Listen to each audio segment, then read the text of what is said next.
Hi everyone, welcome back. I have a list of all the supplies down below, as you will know, but I will try and sort of show a few of them here. I actually remembered in this video to put all my labels on so I could show you, whereas I totally forgotten the last couple. Nonetheless, they are below for you. And so I'm dragging out some old school product. I've had some of the stuff for a couple of years. This stencil is actually the pumpkin patch, I believe, but I totally labeled it wrong. No, there you go. And I have some distress oxide inks here. I've got crackling campfire and old paper. I don't actually use the crackling campfire in the end.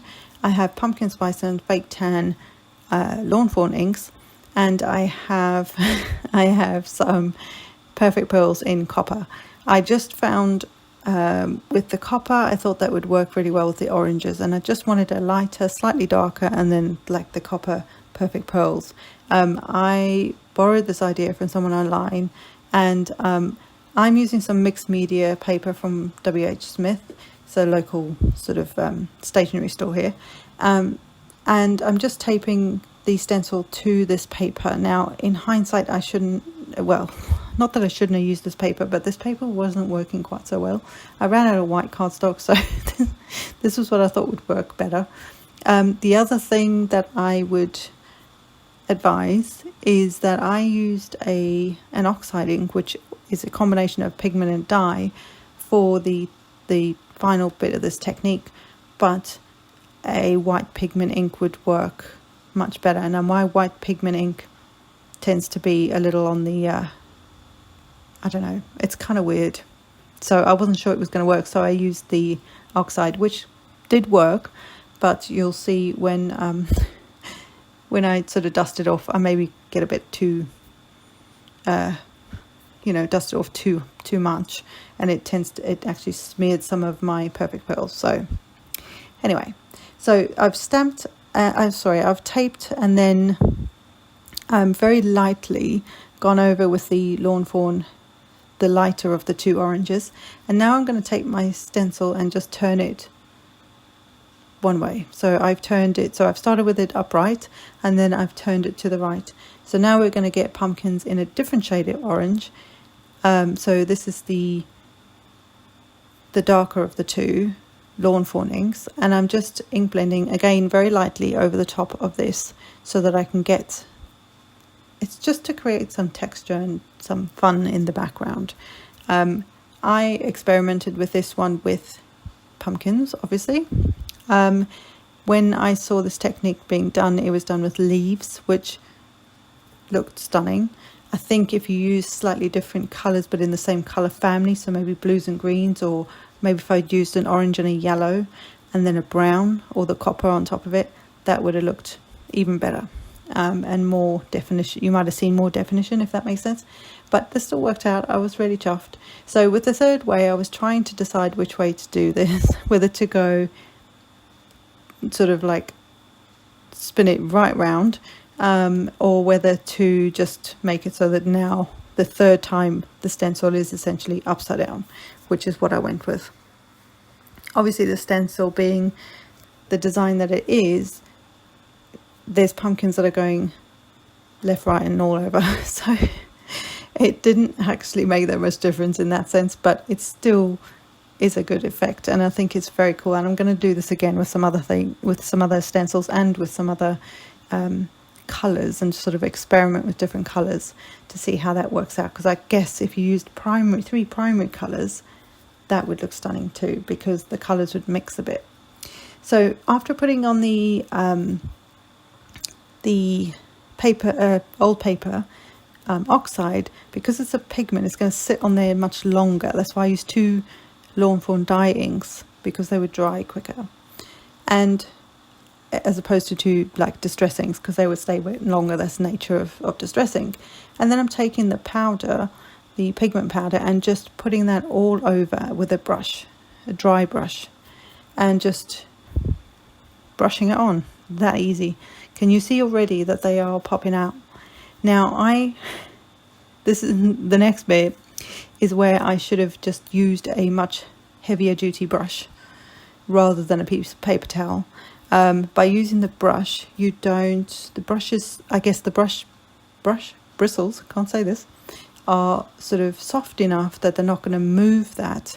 But when I did this with a paper towel, I basically, you can't really see it on camera, but I basically smeared that Perfect Pearl into the cardstock. So the white bits of cardstock that were left in the background were now this coppery colour.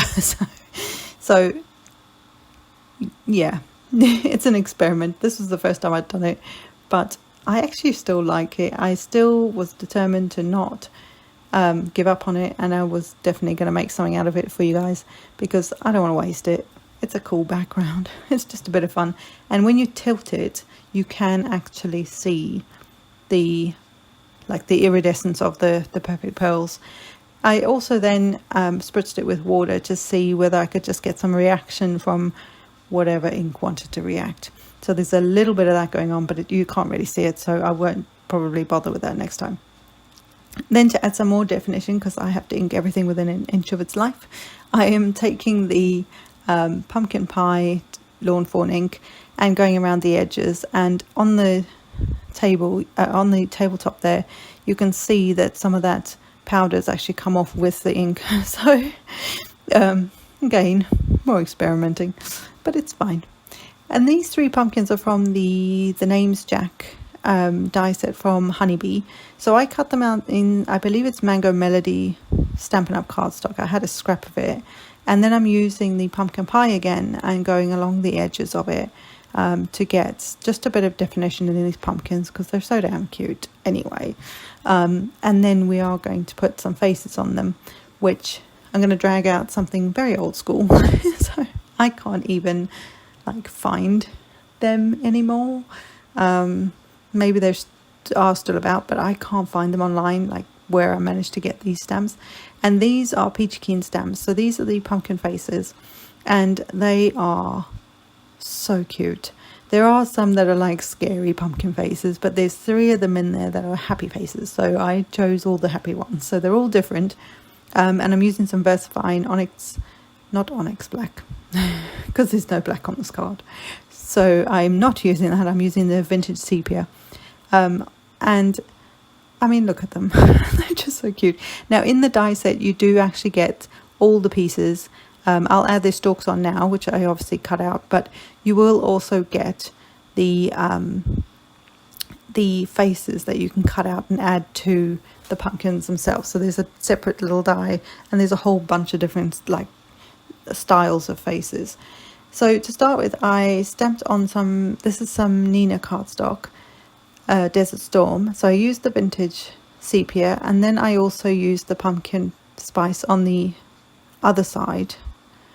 Oh, is it pumpkins? Oh, pumpkin pie? Pumpkin spice. Anyway, the pumpkin one on the other side, because I wasn't sure which colour was actually going to work the best with these guys. The brown one did in the end. The sepia worked much better, just stood out a little bit better. So these are one of the 2 dies, and what I'm going to do is I'm going to line it up on the edge on the left of the sentiment, and then run it through my die cut machine. And then what I'll do is I will take it out the machine and line up the other end so that it cuts it off with the same pattern, if that makes sense. I'm also going to cut out the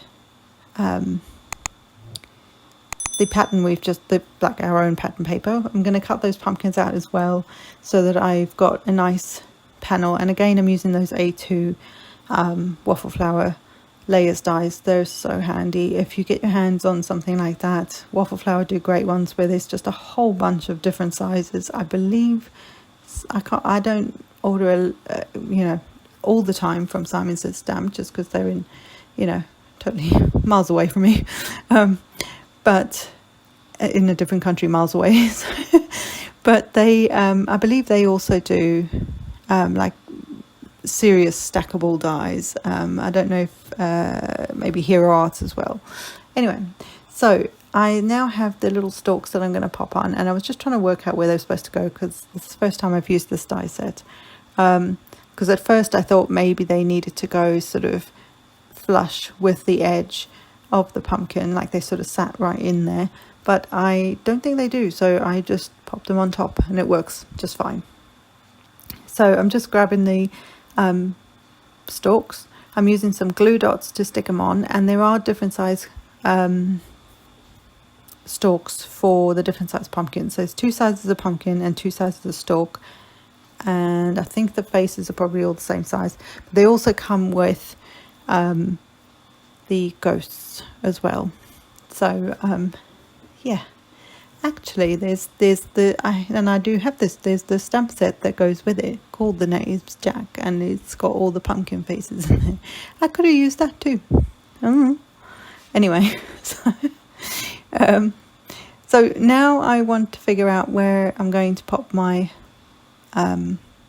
little pumpkins on the card, and I don't know why, but this became a bit of a fiddly thing because I really wanted the card to go portrait rather than landscape.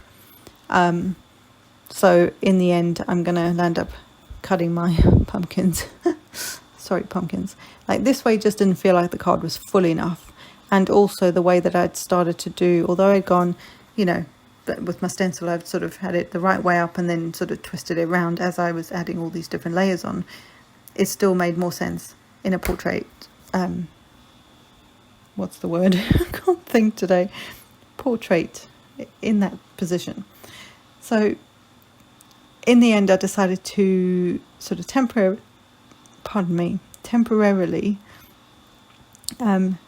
with some washi tape them so that the 2 little ones were behind the big one, and then I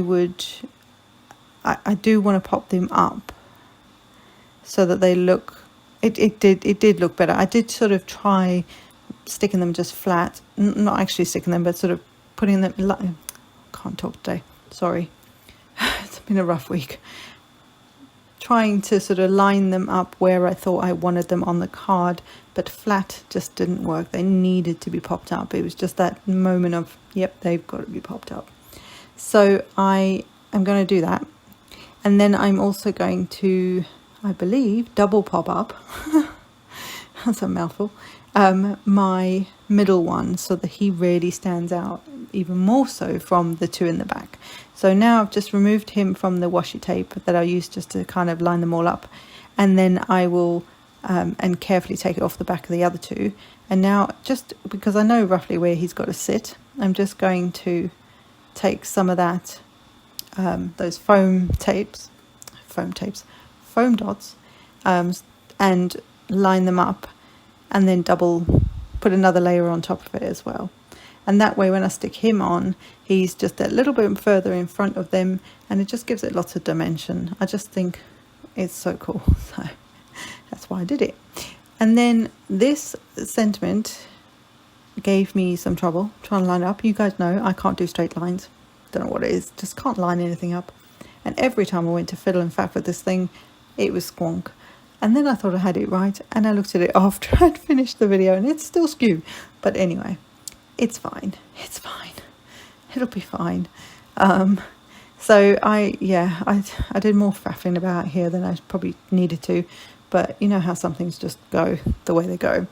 So I wanted it to be slightly under the pumpkins, especially that front one.